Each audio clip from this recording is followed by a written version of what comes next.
আমি স্ট্যান্ডিং কমিটির চেয়ারম্যানগুলো একটু ডিক্লেয়ার দিচ্ছি যে ওয়ার্কিং কমিটি চেয়ারম্যান হচ্ছে Aminul Islam Bulbul, cricket operation Nazmul Abedin Fahim, finance committee Nazmul Islam and vice chairman হচ্ছে Amjad Hossain, disciplinary committee Faizur Rahman Mithu, game development committee Ishtiaque Sadek,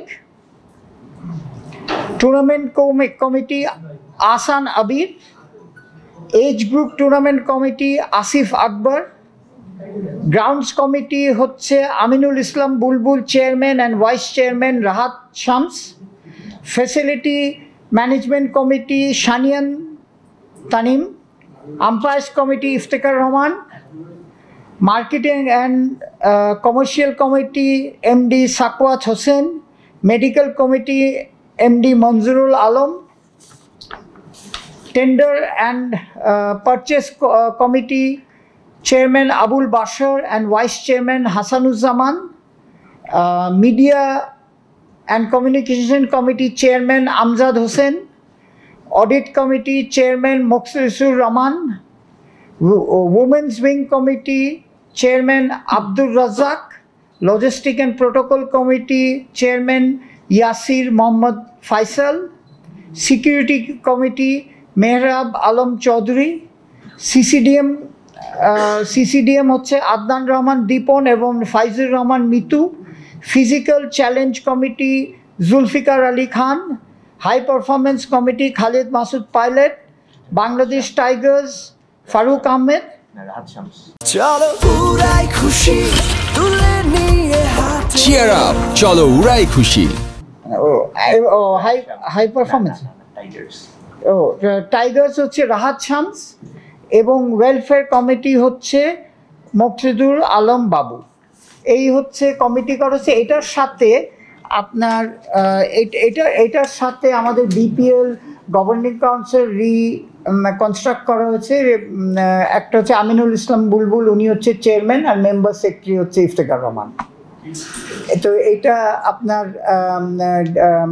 এই কমিটিগুলো করা হয়েছে। যদিও এটা বলা হয়েছে যে 2 মাসের জন্যে এটা করা হলো, সবাই যদি কমফোর্টেবল না হয় তারা এসে বলতে পারে, তারা যদি প্রেসিডেন্টের সাথে they can discuss about it. তো বেসিক্যালি এইটাই আমাদের আজকের মিটিংয়ের ইয়ে ছিল। আর আজকের থেকে আপনাদের আমি thank you, really I enjoyed working with you.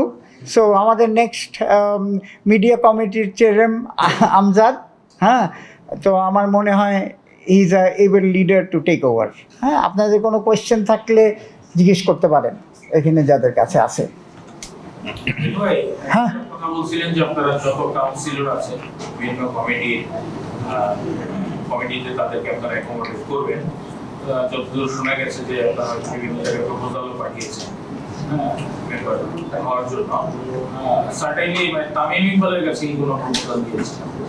আপনার এখনো যায়নি। এই যে বোর্ডটার আমাদের জন্যে আমি একদম ক্ল্যারিটি সহকারে বলি, ক্লিয়ার করি যে এইখানে আজকে ইলেকশন হয়ে গেছে, আমরা আর ইলেকশন নিয়ে ডিসকাশন করতে চাই না। এখন নেক্সট 4 বছর আমাদের আগিয়ে যাওয়ার সময়। সো সেখানে এভরিওয়ান ইজ ওয়েলকাম। এটা হচ্ছে আমার কথা না, বোর্ডের কথা। বোর্ড হ্যাজ ডিসাইডেড যে যার কোনো নাম ধরে না, যারাই ইন্টারেস্টেড হবে তাদের সেই কমিটিতে আমরা অ্যাকোমোডেট করার চেষ্টা করব। হ্যাঁ, না এই ডিসিশনটা না, যেটা এখন হচ্ছে কি আমরা কি চাচ্ছি, আমাদের চেয়ারম্যানরা এখন নানান একটা কাকে কোথায়, ধরুন আমার আম্পায়ার কমিটি, হ্যাঁ, আমি এখন আম্পায়ার কমিটি হয়তো মনে করলাম যে ইউ আর আ গুড মানে কাউন্সিলর, যে আমাকে হেল্প করতে হবে, তখন উই উইল অফার। সো আমরা হচ্ছে এইটাই বলা হচ্ছে যে কে কোথায় কোন ক্লাব রিপ্রেজেন্ট করে এটা না, যার যার যোগ্যতা তাদের অফার করবে। তারা যদি ইন্টারেস্টেড থাকে তাহলে we will take them in the committee. হ্যাঁ জি, কোন না, ফারুক ভাই এখনো কোনো কমিটির দায়িত্ব নেই, he is the vice president. হ্যাঁ, সাবেক সভাপতি, বর্তমান সভাপতি, তিনি কি নিজে উইলিং ছিলেন না কোনো দায়িত্ব নিতে, নাকি এটা তো আমি জানি না। আপনি জানেন যে আমি এতদিন স্পোকসম্যান ছিলাম ক্রিকেট বোর্ডের, আমার কাছে এই কমিটিটা দেওয়া হয়েছে, তো আমি আপনাদের পড়ে বলে দিলাম। না, আলোচনা কোনো হয়নি। আমাদের প্রেসিডেন্টের এখতিয়ার আছে, তো নর্মালি এনি বোর্ডে প্রেসিডেন্টই ডিসাইড করে কাকে কোথায় রাখবে। তো সুতরাং সেইখানে ধরেন কাউকে হয়তো চয়েস দিয়েছে, এটা তো ওনার ব্যাপার, উনি বলতে পারবেন। সো আমি হয়তো ফারুক ভাইকে অ্যাজ আ ভাইস প্রেসিডেন্ট হিসাবে উনি অন্যান্য কাজে লাগাবে, হয়তো যেহেতু প্রেসিডেন্ট উনি হয়তো কোনো কমিটিতে রাখতে চাইনি, এটা আমি আসলে অবগত না। সো ফারুক ভাই is a former captain, former president, অনেক কিছু ইনপুট দেওয়ার আছে।